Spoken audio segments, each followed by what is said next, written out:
Avant de commencer le podcast, un mot très rapide pour vous dire que le sujet d'aujourd'hui tourne autour du livre photo. Vous l'avez vu dans le titre et ça tombe bien, on a lancé un nouveau format uniquement écrit appelé La Sélection, disponible sur notre site vision au pluriel podcast.fr, visionpodcast.fr. Le lien est dans la description. Allez, on lance le jingle et l'intro. Bonne écoute.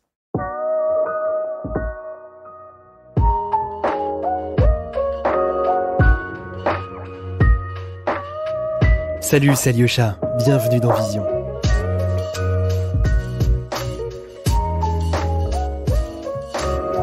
Avec Adobe Creative Cloud, vous pouvez donner une nouvelle dimension à vos projets en utilisant par exemple Photoshop sur iPad ou bien dessiner et peindre avec Adobe Fresco, jouer avec la 3D et la réalité virtuelle et plus globalement rejoindre une communauté mondiale de créatifs. Suivez le lien dans la description pour un essai gratuit. Je vous souhaite à toutes et à tous une très bonne écoute.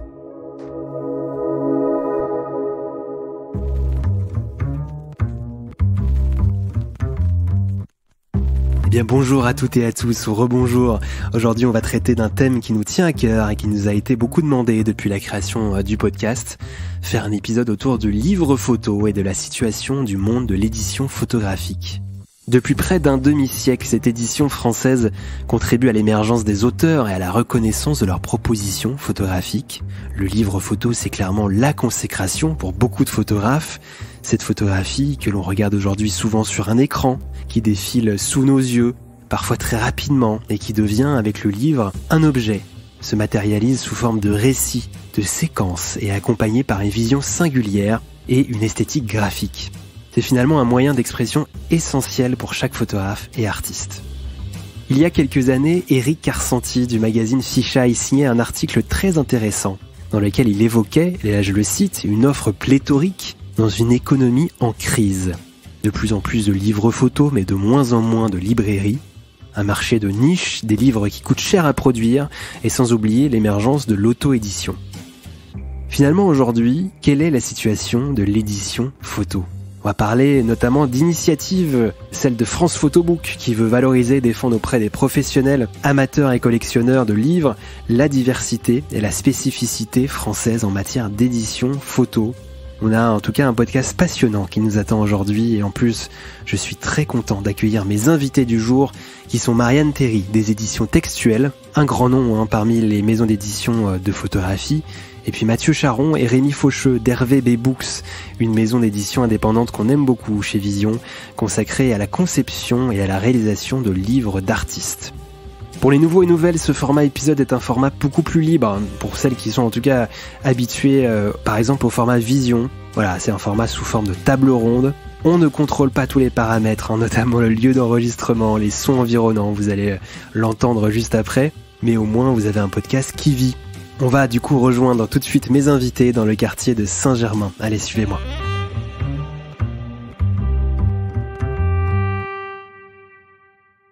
Alors tout d'abord, bonjour à vous trois. Alors voilà, Mathieu, Rémi et Marianne. Bonjour. Merci d'être avec nous aujourd'hui. Alors on va commencer par évoquer la création de vos maisons d'édition respectives.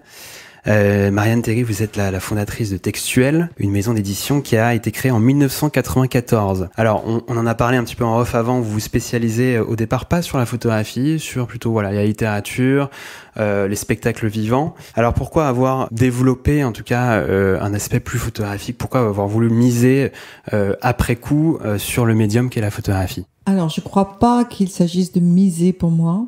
Je pense que le catalogue de la maison Textuelle au démarrage était vraiment le fruit de ma curiosité désordonnée, que j'assume toujours d'ailleurs, qui reste relativement désordonnée, puisque nous ne sommes pas uniquement spécialisés en photo, on a quand même recentré les choses, et c'est plus arrivé par désir d'un livre puis d'un deuxième que par développement d'une stratégie ou d'une vision. Même si aujourd'hui, oui, la photo est bien la partie principale du côté des beaux livres édités par Textuelles. Pouvez-vous nous parler de ce premier livre que vous avez publié autour de la photographie en tout cas ?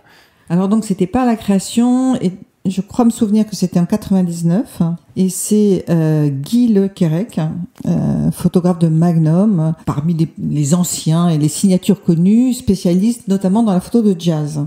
Et il était parti aux États-Unis pour tourner un groupe de musique indienne avec un anthropologue. Le truc est annulé. Et le fameux anthropologue, dont malheureusement le nom m'échappe, l'entraîne sur une sorte d'événement qui avait lieu, à savoir une chevauchée indienne des Indiens Lakota, dits Indiens Sioux, en mémoire du massacre de Wounded Knee. C'était l'hiver, il faisait moins 25, et Guy Le Quérec, qui n'est pas du tout un grand reporter, a suivi cette histoire. Magnum l'a pas publié, j'étais tombée dessus complètement par hasard, ils ont essayé de la vendre, ils n'y sont pas parvenus. Et j'ai tellement aimé ce boulot que j'ai décidé de faire le bouquin en toute discrétion, en fait. Sauf que j'étais allée chercher, et ça n'avait pas été si facile, une préface de Jim Harrison, écrivain américain que j'aimais beaucoup et dont les Indiens occupent une grande place dans l'écriture et dans l'ensemble de l'œuvre. Voilà comment j'ai sorti ce bouquin et bizarrement ça a été un succès. Et je me souviens que c'est la seule fois, je pense, depuis la première et la dernière fois où on a eu un papier en une du Monde. Donc on était tous extrêmement surpris et mon diffuseur Le Seuil à l'époque aussi. Voilà comment ça a démarré. Ça s'appelait Sur la piste de Bigfoot. Est-ce que vous avez des souvenirs plus ou moins précis de la situation de l'édition photo en 1994, en tout cas au moment de la création de Textuel ? Pas bien. En fait, on en parlait là avant de démarrer avec Mathieu. Il y avait moins de maisons d'édition globalement. Donc il y avait une offre plus resserrée. Il y avait déjà Photopoche, il y avait déjà Delpire. Qu'est-ce qu'on disait aussi Marval qui publiait beaucoup et qui sortait énormément de titres dans mon souvenir. Alors après le dynamisme, je peux pas dire. Ah, il y avait déjà Schirmer Moselle, des choses comme ça, quoi, en fait. Oui, des éditeurs étrangers, des grandes maisons, ouais, absolument. Mais j'ai l'impression, enfin, c'était surtout un plus petit nombre d'acteurs et donc un marché qui était quand même plus orienté vers les beaux-arts au sens traditionnel du terme. Mathieu Charon et Rémi Faucheux, donc vous avez créé tous les deux RVB Books en 2011, c'est ça ? C'est ça, ouais. Alors, un contexte différent, est-ce que vous vous rappelez, pour faire le parallèle avec la création textuelle Le parallèle, en tout cas, je pense qu'on peut dire que c'est aussi une histoire de désir et de passion. Rémi et moi, on travaillait déjà dans l'univers visuel et dans la photographie. Et on était déjà passionnés de livres, on avait déjà collaboré chacun sur des publications, mais toujours un peu avec des contraintes, c'était pas forcément nos livres. On se connaissait via des collaborations professionnelles, on se tenait un peu au courant de ce qu'on faisait, nos envies, nos désirs. Et puis on a chacun un peu abandonné nos jobs un peu au même moment et on s'est retrouvés en fait où chacun on voulait s'aventurer dans l'univers éditorial et on s'est dit que ça serait mieux de le faire à deux. Ensuite, après, c'est vraiment en faisant que l'identité d'RVB est venue parce que si on repense aujourd'hui, je crois, hein, Rémi, à l'époque, à ce qu'on voulait faire, on savait ce qu'on voulait faire, mais si on nous avait dit à quoi ressemblerait RVB presque 10 ans après, c'était pas vraiment, on n'aurait pas su le dire, quoi. Et le contexte, par contre, c'était un contexte assez précis de vraiment une pleine émergence de l'édition indépendante, où sont arrivés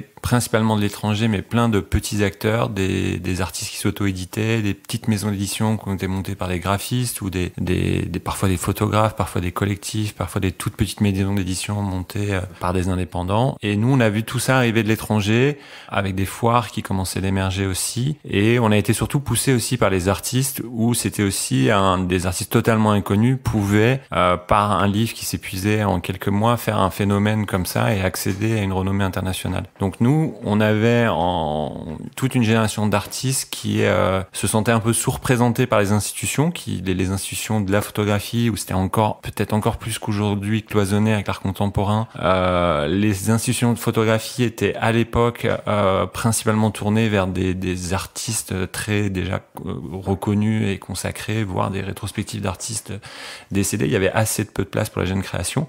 Et du coup, les artistes se sont naturellement tournés vers le livre parce qu'ils voyaient toute cette émergence possible, et aussi une génération qui avait une approche de la photographie peut-être un peu moins traditionnelle, peut-être un peu moins engagée politiquement, mais plus sur des problématiques d'esthétique, d'exploration, de collaboration avec d'autres médiums. Et c'est ça aussi qui nous intéressait, c'est d'accompagner ces artistes qui nous ont un petit peu poussés en fait, parce que l'un comme l'autre, on collaborait beaucoup dans des choses assez diverses, de l'exposition, un peu de livres, et il y avait un vrai désir de cette nouvelle génération d'artistes de faire du livre, et de faire du livre un petit peu différemment peut-être. Vous vous rappelez de votre premier livre ? Alors en fait, on n'a pas eu, on en a travaillé sur 4-5 livres en même temps, et les premiers... Ils sont liés un peu quand même à l'exposition From Here On qui avait eu aux Rencontres d'Arles, c'était 2011 aussi. Ouais. Et donc était un peu une exposition un peu en forme de manifeste, qu'est-ce que c'est la photographie. Au début, on s'était un peu engagé sur un livre précis, puis en fait, à cause de cette exposition, il y a eu plusieurs possibilités, donc on s'est un peu jeté à l'eau sur trois livres, un de Thomas Mailander, avec lequel on a pas mal collaboré par la suite, un autre de Grégoire Pujas de Lorraine, là pour le coup qui était vraiment qui arrivait au dernier moment, qu'on a essayé de monter très vite parce qu'on savait qu'il y avait une opportunité de le montrer pendant cette exposition, et puis le premier livre en fait qui était celui de Marina Gadonet, qui pour le coup était pas lié à cette exposition mais qui était aussi emblématique de un peu une nouvelle forme de photographe qu'on voulait soutenir parce que lié un peu à des enjeux plus plasticiens quoi en fait. Mais ce qui est peut-être aussi important pour nous, c'était de se dire aussi, il y avait aussi quelque part une facilité avec le livre pour défendre les artistes. En fait, c'est plus facile que de monter une exposition, plus facile que de monter une galerie. C'était un mode de diffusion de leur travail qui nous semblait approprié pour nous, en fait. Au moment de la création de vos maisons d'édition respectives, Marianne, Rémi et Mathieu, est-ce que vous avez vraiment établi une ligne éditoriale précise, figée, presque indéboulonnable, ou ça c'est vraiment, l'évolution s'est faite au fur et à mesure des ans? Marianne, par exemple. Oui, bien sûr, de la deuxième hypothèse. Moi, je suis partie avec des désirs et des intuitions, sans expérience aucune dans l'édition, donc avec culot et naïveté. Donc, il y a des choses que je ne referai peut-être pas, et il y a des choses que je suis heureuse d'avoir faites, et que je n'aurais probablement jamais faites si j'avais travaillé dans une maison d'édition auparavant. Donc non, il y avait des désirs, il y avait des visions. Pour ma part, c'était vraiment au pluriel, et ensuite... tout a consisté à simplifier, clarifier, moins s'éparpiller pour arriver au catalogue d'aujourd'hui où à côté de la photo, de la musique, il y a une partie sciences humaines que je conserve et à laquelle je tiens et qui existe depuis le début de la maison. Nous, je pense que ça, on peut dire, c'est un point commun, en tout cas dans le départ, un peu pareil. Au début, on pense avoir un peu... ça vient aussi, bien sûr, de désir, curiosité. On pense un peu on se définit une grande ligne, un peu. Hein. Le champ était pas mal occupé par de la photographie documentaire, de la photographie engagée, comme on l'a dit tout à l'heure. Donc, on va plutôt vers une autre écriture. Et puis après, en fait, on s'est rendu compte aussi que c'est pour nous aussi une façon de faire les livres en fait, et que au début on était un peu dans le refus par exemple du catalogue, c'était quelque chose qui pour nous était pas, ça nous intéressait pas forcément, et avec le temps on se met à faire des catalogues pour à la façon de RVB par exemple ou des choses comme ça. C'est plus une façon d'envisager le livre qu'autre chose quoi en fait. Par rapport au tout premier livre, il y avait un axe qui était important, c'était la réappropriation, donc des artistes qui travaillent avec des images dont ils ne sont pas les auteurs et qui le replacent dans un contexte historique. Donc aujourd'hui, ça s'est énormément banalisé, mais en 2011, c'était des pratiques qui se réinventaient, notamment liées à Internet. Avec Thomas Mailander, par exemple. Ouais, il y avait Thomas Mailander, il y avait Eric Essels, il y avait Grégoire Pujas de Lorraine, ce livre dont on a parlé, qui était donc il s'est inscrit dans cette exposition From Here On, et c'était c'était un premier livre, et c'était par rapport aux difficultés qu'on a rencontrées au début, c'est une assez belle histoire, parce qu'on allait voir c'était des portraits de profils de Facebook qui étaient tout sauf des portraits. Donc c'était un vrai questionnement sur l'identité, mais qui était un drôle de livre de pas loin de 400 pages avec des photographies quand on allait dans un rayon beaux-arts d'une librairie traditionnelle, on distribuait nous-mêmes à l'époque, et c'était pas vraiment encourageant, c'était assez dur, et il se trouve que par le biais des réseaux sociaux, d'internet, d'un bouche à oreille, des salons, ce livre a eu une reconnaissance critique assez importante, et finalement il s'est rapidement épuisé, et puis il a été dans le livre de Martin Parr sur les livres de photographie, donc ça a complètement accéléré les choses encore plus. Mais voilà, il y avait ce champ de la réappropriation qui était important, et puis une dimension expérimentale de dialogue entre la photographie, la sculpture, des artistes comme Marina Gadonex ou comme Tayo Narato et Nico Krebs, avec qui on a fait un livre par la suite, ou Noémie Goudal, ou voilà, c'était un peu nos territoires, et aussi d'autres artistes qui avaient une approche très expérimentale de la photographie et très liée au livre. Et c'est des artistes comme Oscar Monzon, par exemple, avec qui on a fait son premier livre qui était Karma, et avec voilà toute une génération d'artistes avec qui on a continué sur ce champ d'expérimentation.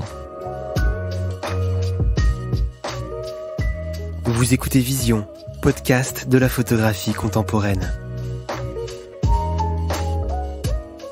Alors chez Textuel, Marianne, vous avez publié des grands noms de la photographie. Je pense à Harry Gruyer, par exemple, Joël Meyerowitz, mais aussi à des grands historiens de la photographie comme Michel Poivert. On aperçoit le livre, alors je sais plus, voilà, ici devant moi, 50 ans de photographie française de 1970 à nos jours, qui est un très beau livre. Et puis vous avez eu aussi des photographes plus jeunes qui ont une pratique pluridisciplinaire. Je pense à Smith, par exemple, qui vient d'exposer aux Rencontres d'Arles et qu'on a interviewé aussi il y a quelques mois. Est-ce que vous pouvez nous parler de vos critères de sélection, peut-être en parlant d'un livre en particulier, si vous en avez envie? Critères de sélection. Alors c'est vrai qu'on s'est lancé depuis quelques années dans un certain nombre de livres conséquents qui demandent un très très gros travail éditorial et qui ont marché, donc qui contredisent l'idée qu'on entend beaucoup chez les éditeurs classiques que voilà, les livres avec de multiples auteurs, ça ne marche plus, etc. Donc oui, on peut parler notamment d'histoire mondiale des femmes photographes par exemple. Mais avant de parler de ça, vous posez la bonne question. C'est-à-dire que ce qui est compliqué, il s'agit pas pour nous, pour moi, de ne faire que des gros bouquins de référence et des photographes hyper connus. Parce que sinon, je fais pas non plus mon métier d'éditeur. Et on a la chance de disposer d'une très bonne diffusion. On a peu parlé de ça, mais tu y as fait allusion à plusieurs reprises. Nous, on est diffusé par Actes Sud, donc on est très bien diffusé, donc on est très présent en librairie. En revanche, on est très peu présent sur les foires, on vend très peu en direct. Et donc, cette efficacité commerciale de diffusion implique des gros chiffres de tirage. Peuvent rimer éventuellement avec des gros retours. Mais on ne vend pas directement, on n'a pas de site de vente. Je sais même pas si c'est un choix, c'est la situation qui fait qu'on est une maison fort bien diffusée, qui crée commercialement en librairie. Pour le moment, je n'aurai pas les moyens, le temps, l'équipe pour faire ce que vous faites, en fait, être présent dans des tas de foires et donc de vendre en direct sans marge distributeur, mais avec d'autres frais également. Donc, je dis ça parce que les jeunes artistes, les artistes émergents, les mêmes artistes mi-carrière, ils vivent beaucoup par ce mode de diffusion-là. Donc, c'est un problème pour nous, le désir, la volonté de continuer à éditer des artistes, des monographies originales comme celle de Smith. Donc on a eu la chance que, alors qu'on travaillait sur le projet L'Expo vienne à Arles, et que Smith fasse l'affiche, c'était un vrai coup de bol. Mais on avait déjà travaillé un autre bouquin ensemble précédemment, qui est terminé, fait, maquetté, qu'on n'a pas produit. On a eu 0 aide pour le faire, et j'ai comme ça un certain nombre de bouquins dans mes cartons, et ça c'était vraiment un crève-cœur de pas pouvoir publier ce bouquin de Smith, ou en tout cas il partait presque nécessairement à perte. Donc voilà, pour alors les livres les gros bouquins qu'on a commencé à développer il y a quelques années, le plus récent, même s'il y en a d'autres en préparation là, c'est l'histoire mondiale des femmes photographes, et c'est vrai que c'est une belle histoire. C'est une belle histoire avec 2 directrices d'ouvrage et 160 contributrices de par le monde. Donc on a voulu d'emblée un livre qui ne soit pas pensé d'ici Paris, même d'ici l'Europe, même d'ici l'Occident, donc qui soit volontairement décentré en associant des femmes qui sont historiennes, conservatrices, curettistes, journalistes, collectionneuses, pour participer au choix des œuvres 19e, 20e siècle à mettre en avant. Et donc ça a été une folie le boulot en fait, avec des textes qui nous arrivaient dans toutes les langues, un peu en français, un petit peu en anglais, beaucoup de textes à traduire avant de pouvoir rentrer dans un dialogue avec l'autrice pour éventuellement le reprendre, l'amender, l'enrichir, etc. 300 femmes photographes, donc autant de négociations avec des ayants droit, des musées, et le tout en plein confinement. Donc ça a été... C'était le premier confinement, c'était ça? C'était le tout début, quoi. C'était au tout début. Et donc... c'est Marie Robert et Luce Lebart qui sont les directrices d'ouvrage, et Manon Lenoir, ma collaboratrice, qui est responsable éditoriale chez Textuel, qui a porté le truc. J'ai tendance à dire de sa cuisine avec son ordi sur les genoux, hein, c'était un peu comme ça, c'est juste dément en fait. Et ça a été très difficile à produire, mais on était extrêmement exigeante sur ce qu'on voulait. Par exemple, on voulait pas des textes qui soient des fiches Wikipédia. Donc on voulait à chaque fois un vrai article avec un point de vue sur l'œuvre, un angle. Voilà, donc tout ça a été porté par une exigence jusqu'au bout de vérifier toutes les légendes. On se rend compte que sur les œuvres circulent des légendes qui sont fausses, donc on a 2, 3, 4 légendes. Remonter jusqu'à la bonne source pour pouvoir avoir la bonne légende. C'est un détail, mais ça dit l'énormité du travail que ça a représenté. Une équipe d'une dizaine de personnes, hein, essentiellement externes, et puis servi par le très beau travail graphique d'Agnès Dahan, directrice artistique, graphiste avec qui on travaille, et sa collaboratrice Raphaël Piquet. je les cite parce que ça fait partie des gens qui font l'identité de la maison. Et ce bouquin est sorti, comme je te le racontais tout à l'heure, début novembre 2020, premier mercredi, je crois, début du confinement, fermeture des librairies et début du click and collect. Et donc moi, j'ai vraiment pensé que ce livre était mort et qu'il allait nous tuer d'ailleurs.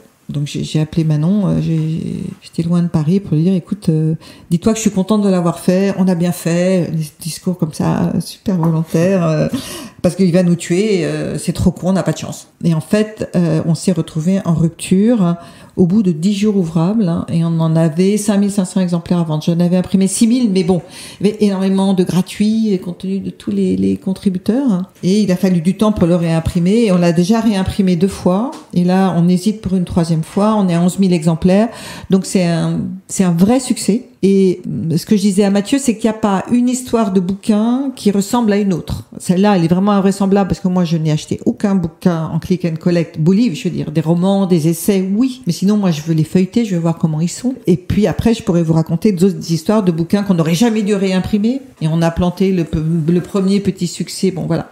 Alors Mathieu, Rémi, on parlait un petit peu de l'aspect graphique de ce livre-là particulièrement. Chez RBB Books, on a quand même des livres souvent très graphiques, en tout cas une importance donnée à ça, puis aux typos, donc aux collaborations, j'imagine aussi. Je pense au livre d'Alexandre Guerquinger que j'avais découvert, La Ligne, pour le citer, en préparant justement un Vision avec lui. Pouvez-vous nous dire de manière concrète comment se fait la conception des livres que vous éditez, et puis parler de cet aspect collaboratif qui est important, je pense, comme dans beaucoup de maisons d'édition. Sur la conception, nous, on n'a pas vraiment de règles précises, en fait. On collabore avec des artistes qui savent exactement ce qu'ils veulent, par exemple, qui ont des habitudes de travail avec un graphiste, ça peut nous arriver. D'autres artistes qui, au contraire, ont une vague idée, qui ont un corpus d'images et tout, mais qui se livrent à nous pour la forme. Donc, en gros, on est plutôt assez ouvert et on a toujours plutôt envie enfin, nous, on est animés plutôt par faire un livre qui corresponde bien à la série et qui soit juste, en fait, par rapport au propos de l'artiste. C'est plutôt ce qui nous tient à cœur. L'histoire du livre d'Alexandre, par exemple, c'est un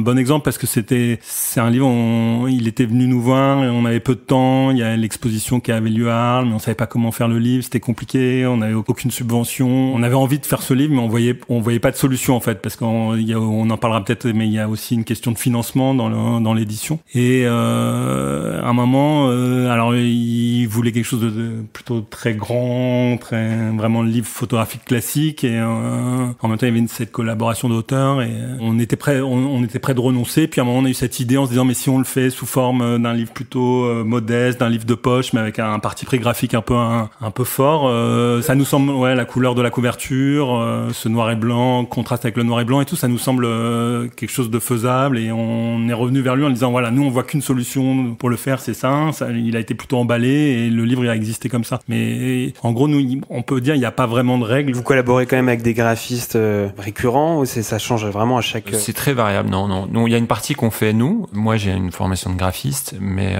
après, Mathieu a aussi beaucoup d'idées par rapport aux livres. On parle de livres toute la journée, on regarde des livres toute la journée. Donc, il y a des collaborations qui se font comme ça. Il y a aussi beaucoup d'artistes maintenant qui font tout. On a des livres où on va juste accompagner la fabrication. Qui font les maquettes. Ouais. Voilà, il y a des livres où on va être très présent en amont, même au niveau des prises de vue presque. Les collaborations avec Marina Gadonex, c'est des projets qui se développent sur 5, 6, 7 ans. Donc, par exemple, le livre Phénomène, on a démarré le séquençage avant que toutes les images soient finies. Puis comme ça, elle a fait toute la deuxième partie aux États-Unis avec déjà une pré-maquette en tête. Et on a après collaboré avec même 2 différents graphistes. Un graphiste pour le texte, un graphiste pour une partie de la mise en page des images. Mais d'autres livres de Marina Gadonex, on a fait le design nous. Donc il y a vraiment pas de règles, et on a collaboré avec des designers suisses parce qu'on enseigne à l'école, donc on a cette proximité. Des artistes suisses ont aussi souvent des liens avec des graphistes. C'est un pays où le graphisme est très fort et présent dans la culture. Donc quand il y a cette proximité entre un artiste et un graphiste, on le laisse faire et on est ravis de cette collaboration. Quand il y a une lacune, on la comble nous. Quand on initie des collaborations, et c'est vraiment l'idée de faire le livre sans règles. C'est que ce soit d'un point de vue économique, d'un point de vue de tirage, que de méthodologie de travail, c'est à chaque fois s'adapter à la genèse du projet, à la nature du travail de l'artiste. Marianne, vous vouliez rebondir, ouais. Oui, je rebondir sur une chose importante. D'une part, pour les photographes, le livre, c'est souvent le truc. L'expo, elle est éphémère. Ils sont extrêmement attachés.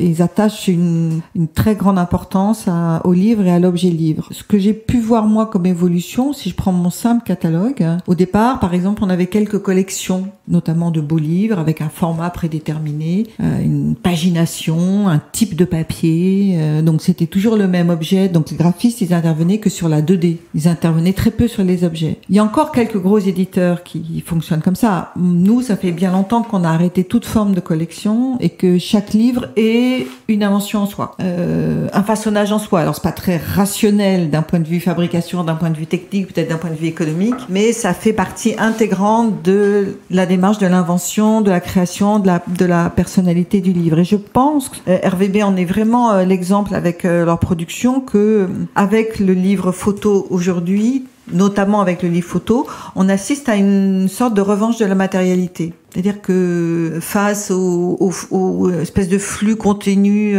d'images à l'écran, l'objet, son toucher, la relation tactique, physique, son poids, etc., sont devenus des sujets majeurs et des atouts dans un contexte de perte de contact général. Et je pense que c'est une belle revanche qui n'était pas forcément imaginable il y a 15 ans. Et maintenant, au-delà du design du livre, on la voit dans la pratique même des photographes, dans leur pratique, anti-numérique, dans l'usage, comme tu faisais allusion, de l'archive ou la réappropriation d'archives dans leur travail. Dans toutes sortes de postures, on sent aussi cette détermination à une rematérialisation. C'est un peu ce que tu dis. Pour nous, c'est un peu le paradoxe de ce que tu dis, c'est qu'en même temps, cette revanche de la matérialité, c'est sûr, et en même temps, nous, c'est aussi l'essor du numérique qui nous a permis d'exister. C'est-à-dire que sans Internet, on n'aurait pas, parce maintenant on a un réseau de distribution, etc. Et l'impression numérique. Et la possibilité de faire un site, de vendre en direct, de promotionner ses livres. On n'aurait pas pu sans doute créer RVB, ou en tout cas ça aurait été rendu très difficile et ça aurait eu une autre forme. Donc c'est tout le paradoxe de l'essor du numérique et de cette revanche de la matérialité dont tu parles, quoi. Oui, puis il y a aussi cette problématique de comment montrer la monstration, comment montrer les livres, là, surtout avec ce qu'on vient de vivre, cette crise autour du Covid. Mais justement, on en a parlé un petit peu avant. Ça passe aussi par le développement sur les réseaux sociaux, sur vos sites, etc. Est-ce que ce côté-là a été encore plus développé cette dernière année là avec le Covid? Écoute, moi j'ai regardé les chiffres. On n'a pas du tout, par exemple, l'Histoire mondiale des femmes photographes qui a super bien marché. Les parts des ventes en ligne sont pas tellement supérieur à un autre de nos livres. Donc, pour ma part, sachant que mon principal canal de diffusion, c'est la librairie qui s'est très bien défendue pendant toute cette période Covid et qui a su être présent, et je crois beaucoup de gens ont découvert leur libraire de quartier. Donc, le paradoxe aussi de cette situation, et moi j'ai pas mal de libraires qui m'ont dit, encore récemment, je suis allée à Toulouse rencontrer un certain nombre de libraires, j'essaye de faire ça de temps en temps, c'est toujours hyper intéressant, et certains m'ont dit avoir fait des librairies indépendantes, petites ou moyennes, des bons spectaculaires en chiffre d'affaires. Spectaculaires comme ils n'espéraient jamais en faire. Voilà, donc encore une des revanches du rendez-vous physique, du lieu, de la matérialité,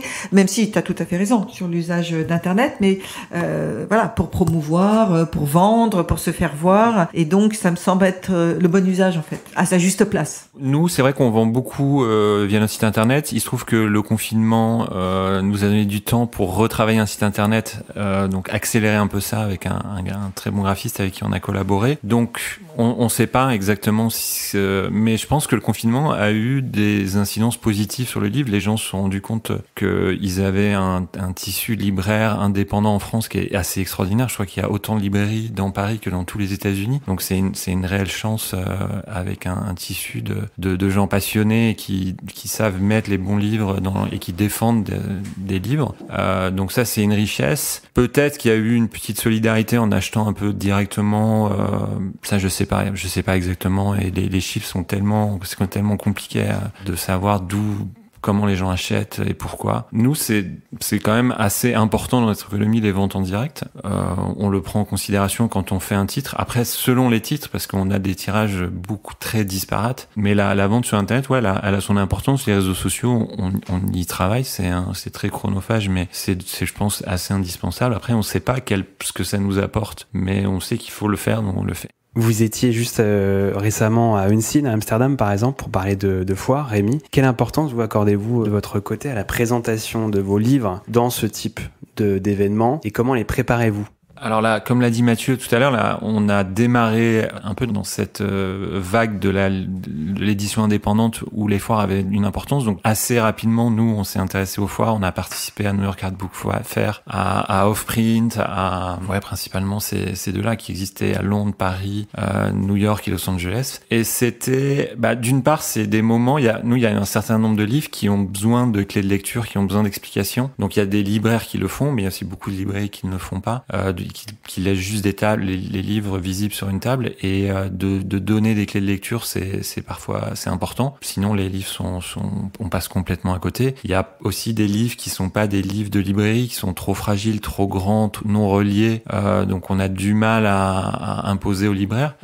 Et puis c'est aussi un plaisir de défendre nos livres, de rencontrer un enthousiasme comme ça quand on va à l'autre bout du monde pour ce qu'on fait.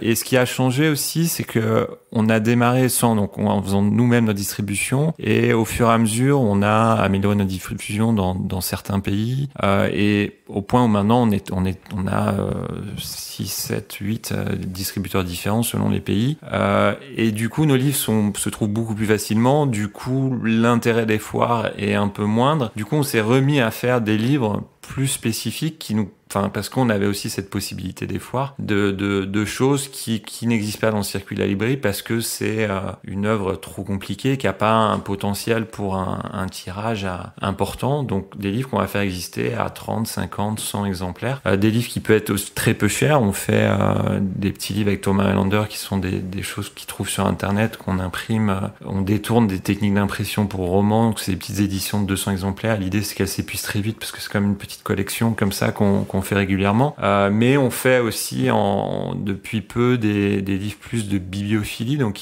on en a fait un aussi avec Thomas Malander qui était imprimé tout en cyanotype. Là on en prépare un autre avec Jean-Vincent Simonet, pour lequel il a développé une technique d'impression sur un papier qui n'absorbe pas l'encre, donc c'est des erreurs d'impression qu'il génère, qu'il fait sécher, qu'il rince, donc chaque livre est unique. C'est des temps de production qui sont énormes, donc c'est hyper intéressant pour lui de faire des livres comme ça en maîtrisant totalement l'outil de production. Mais là on en fait 30 exemplaires, mais c'est vite des choses assez délirantes où on a quand même... C'est des livres objets presque. Ouais, donc voilà, donc on a un spectre très très large de livres que l'on peut produire, dont certains on sait qu'on va les faire exister exclusivement dans le cadre de foires, et du coup ça nous permet d'aller vraiment loin dans l'expérimentation du livre et de pouvoir dire oui à des projets qui ne seraient pas viables dans un circuit de distribution classique.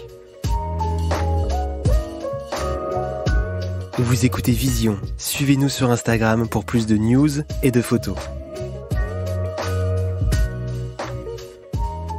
Alors avec le numérique, là, ces nouveaux outils de fabrication, on a aussi constaté l'émergence de l'auto-édition ces dernières années, mais depuis assez longtemps. Les financements participatifs aussi, beaucoup de livres avec le crowdfunding. J'en discutais l'année dernière, il me semble, avec Simon Baker de la MEP qui lui regardait beaucoup d'auto-éditions avant de sélectionner les artistes exposés. Je pense par exemple à un exemple avec Marguerite Bornhauser qui a fait beaucoup d'auto-éditions avant de sortir beaucoup de livres d'ailleurs ces dernières années. Qu'en pensez-vous de ce côté-là de l'édition, Marianne par exemple? Ça fait partie de la richesse contemporaine de l'offre éditoriale. C'est vrai que on est fasciné par la qualité, pas toujours, mais de travaux qu'on découvre grâce à cette possibilité de coédition, de boulots qui auraient peut-être pas pu exister, qui sont là, visibles. Ils donnent beaucoup d'eux-mêmes pour concevoir, financer, diffuser eux-mêmes. C'est un énorme engagement, mais je trouve aussi que, alors après, je sais pas comment ils s'y retrouvent financièrement, mais il y a quand même toujours beaucoup de monde dans ces salons, justement à la recherche de c'est ça qu'on a envie de trouver, quoi. Donc moi, ça me semble une richesse ce qui est pas du tout contradictoire avec le fait de travailler avec un éditeur quand la formule d'un projet, un travail, le mérite et le rend possible. Mathieu, tu as un avis là-dessus ?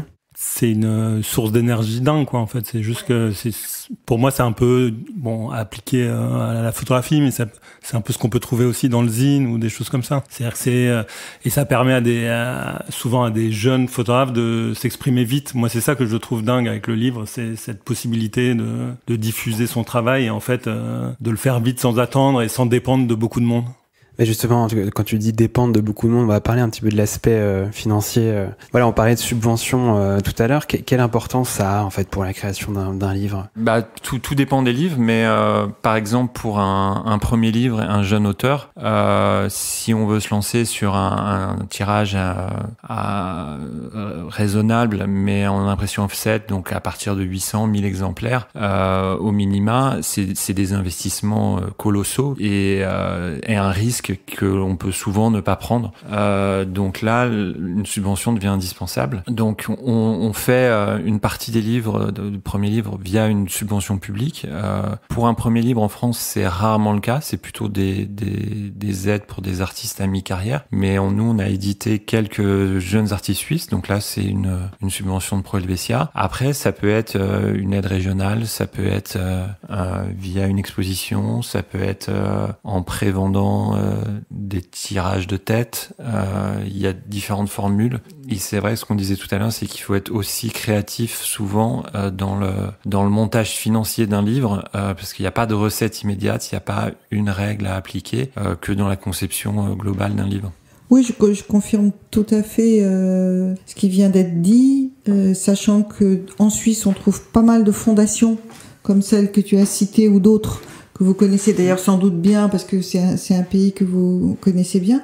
En France, on n'a pas l'équivalent. Donc en France, on a le CNAP, ministère de la Culture, pour ce qui est contemporain. Et on a le CNL, le Centre National du Livre, pour ce qui est histoire. Et donc là, on a un vrai problème. C'est-à-dire que pour l'histoire, aujourd'hui, pour le CNL, ça va peut-être évoluer, mais l'exigence est qu'il y ait plus de la moitié du livre qui soit composé de textes, comme si en fait les auteurs étaient des illustrateurs d'un texte. C'est une vision complètement ancienne, mais qui a toujours cours, c'est toujours la contrainte. Et le CNAP, il y a 2-3 livres par an qui sont aidés, donc c'est infinitésimal. Et dans des sommes qui sont souvent pas suffisantes en fait. C'est-à-dire que parfois, si tu récoltes une subvention de 5 000, 6 000, 7 000 euros, en fait, t'as un bouquin qui t'en coûte 30 et t'as pas le potentiel de vente, donc tu peux pas le faire. Donc on a une vraie difficulté. C'est une des raisons d'ailleurs qui nous a amené, c'est pas la seule, à nous regrouper dans une association, France Photobook. On a plus de choses à partager et à tâcher de faire progresser ensemble que d'enjeux de concurrence en fait. Dans un contexte aussi, je sais pas si on a eu l'occasion de le dire, et je l'ai peut-être pas dit au départ quand vous m'aviez posé la question de ce qui a changé. Il y a une appétence dingue pour le livre photo. On a un vrai public. On le voit dans ces foires, on le voit dans ces salons, on le voit dans les chiffres qu'on fait à Arles. C'est le point fort du rayon art aujourd'hui. Donc il y a une grande richesse, il y a une grande appétence. Pour le moment, il y a un retard des institutions en regard de cette activité éditoriale qui a besoin d'être davantage soutenue. Vous en pensez quoi, Mathieu et Rémi, de cette initiative de France Photobook ? J'en parlais un petit peu dans l'intro, qui est un groupement d'éditeurs français indépendants orientés photo. Est-ce que ça a favorisé les dialogues entre les maisons d'édition ? Ça a favorisé les dialogues, les rencontres.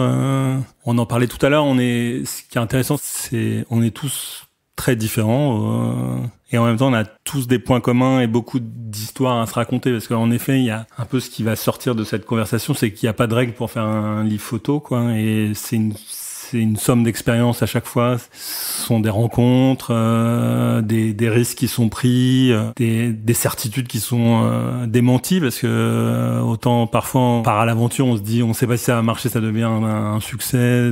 D'autres moments, c'est des choses où au contraire on est assez rassuré, on se dit qu'on a vraiment tout ce qu'il faut pour que ça marche, et puis ça prend pas, la mayonnaise prend pas. Donc il y a pas de règle, et cette réunion permet aussi d'avoir du poids en fait. C'est-à-dire que tout d'un coup, si on est RVB isolé ou filigrane filigrane isolée ou textuelle isolée, c'est plus difficile d'aller voir le ministère ou d'aller chercher des subventions. Donc là, c'est un peu une manière de dire finalement on est tant d'acteurs, je crois qu'on est une trentaine, je pense. Donc c'est aussi de dire finalement on représente une certaine économie, on est nombreux, on est actifs. Donc il y a ça, mais il y a aussi tout ce qui est une somme un peu d'histoire, d'individualité, et qui est c'est l'occasion un peu d'échanger et de chercher des solutions un peu, quoi. Oui, et puis la réunion physique, on l'a vu à Arles, la réunion s'est faite physiquement avec plusieurs stands, 2 endroits il me semble cette année. Voilà, 2 endroits, oui. Et puis il y a d'autres terrains sur lesquels on va travailler. Moi je suis dans un groupe de travail sur les questions de formation, et notamment de formation des libraires. Ça c'est vraiment important, c'est-à-dire de s'adresser à des tout jeunes libraires, même à des libraires en herbe, et venir leur raconter notre métier, leur raconter des histoires de livres photos, et de les amener à réfléchir à ce rayon. C'est très important. Donc l'activité de l'association, elle est vraiment protéiforme, être parfois en commun ensemble. Donc j'espère qu'on arrivera à aller ensemble à Paris Photo New York, par exemple. C'était un des premiers projets, et ça n'a pas pu avoir lieu à cause du Covid, mais aussi travailler, c'est ce qu'on fait sur toutes sortes de terrains qui concernent de près ou de loin l'édition de livres photos. Alors il y a des livres photos qui nous frappent, dont on a du mal à se détacher. Est-ce que vous avez un livre ou des livres qui vous ont accompagné ces dernières années, ou qui vous ont particulièrement touché? Oui, c'est vrai qu'on parlait avec Mathieu, il y a un livre qui nous marque, qu'on montre toujours à nos étudiants quand on enseigne tous les deux à l'ECAL en Suisse. Et c'est un très bon exemple d'un livre qui a pris tout l'opposé de ce qui se fait normalement pour un livre de photographie. Il y a un cahier qui est dédié à un texte, mais il n'y a pas de texte. Donc il y a des pages vierges. La mise en page est incroyable. Il n'y a pas de titre, il n'y a pas de colophon. Le titre est Made in Germany, parce que c'est, je pense, une mention légale qui est indispensable pour un éditeur allemand. Donc ils sont allés au minimum, et du coup le titre et la mention légale. Il existe en rouge, en vert et en jaune, avec des infimes différences qu'on peut... Donc c'est devenu indispensable d'avoir presque les trois, ce qu'on a, je pense, l'un et l'autre, ce qui est une sorte de fétichisme absolu, un peu absurde. Voilà, parmi après plein d'autres. Et pour le nommer, parce que là le suspense est insoutenable, mais on l'a toujours pas. C'est un livre qui s'appelle Made in Germany de Christopher Williams. Très bien. Marianne, vous pensez à quelque chose en particulier, ou... Non, ce que je disais tout à l'heure, c'était une vieille référence, avant même que je décide de faire de l'édition et qu'ensuite je me mette au livre photo. Il y avait le New York de William Klein, qui a dû sortir au début des années 70, un truc comme ça, qui me semblait une espèce de perfection dans son incroyable simplicité. Je sais pas si vous le voyez, avec des images plein pot, pas de marge, pas de gras, extrêmement efficace, et qu'on prenait comme ça dans la figure, comme s'il était, il était trop près. Maintenant, je sais pas, j'ai plutôt en tête des aventures vécues, comme celle d'un livre fait pour les rencontres d'Arles à l'occasion d'une expo sur la photographie contemporaine iranienne que j'avais absolument voulu faire, et dont on se disait que ça n'allait pas du tout marcher parce que quasi personne de connu dans ce livre, parce que livre collectif, parce qu'à peu près tout ce qu'il y avait comme ingrédient pour que ça marche pas. Non seulement le livre a tellement bien marché qu'on a été épuisé fin juillet, donc c'est complètement con, parce que voilà, on a loupé le succès potentiel, et c'était trop court pour réimprimer. Mais en fait, c'est pas ça qui m'a marqué, c'est la rencontre avec ces Iraniens. À peu près la moitié des photographes avaient réussi à choper un visa, aidés par les rencontres, et à venir en France et à débarquer à Arles. Enfin, ils arrivaient mais épuisés, ils étaient passés par je ne sais combien d'aéroports, et c'était magnifique de les voir tellement heureux d'être à Arles, tellement heureux de se rencontrer mutuellement, puisque c'est un très grand pays, et nombreux étaient des photographes qui avaient déjà échangé par internet mais qui s'étaient jamais rencontrés, et avides de nous parler, de nous poser des questions. Ça a été une espèce de soirée magnifique. Je le vois même pas dans la bibliothèque, le bouquin, parce qu'il est archi épuisé, mais bon, je sais pas. C'est plutôt une aventure, une expérience. Qui était une belle histoire. Alors pour finir ce podcast, une question assez vaste mais importante. Comment voyez-vous, vous trois, le futur de l'édition photo? Est-ce que vous êtes-vous optimiste? Ouais, on finit par les questions difficiles. On est optimiste par conviction, quoi. Sinon on ferait plus rien, quoi. Donc ouais, bien sûr qu'on est optimiste, mais est-ce qu'on voit le futur? Je crois pas. On va se répéter. Le futur pour moi, c'est d'autres rencontres et puis d'autres questions qui vont se poser et auxquelles on va chercher à répondre en fait. Quelle forme va avoir un livre, quel financement il va avoir. Est-ce que c'est toujours aller plus loin justement sur la conception, les livres objets? Nous on a une chance, c'est qu'en fait le fait qu'on soit plusieurs, parce qu'on est tous les deux, il y a aussi Milena qui travaille avec nous et en fait on dialogue, on se pose des questions et on essaye de trouver des solutions, que ce soit pour mieux diffuser, pour mieux créer, pour mieux rencontrer, pour vendre davantage aussi, parce qu'il le faut aussi, pour trouver des financements. Enfin voilà, donc c'est tant qu'en fait on arrivera à dialoguer, s'amuser, prendre du plaisir et faire des rencontres, je pense que on peut être que optimiste. Et merci à vous trois pour cette discussion.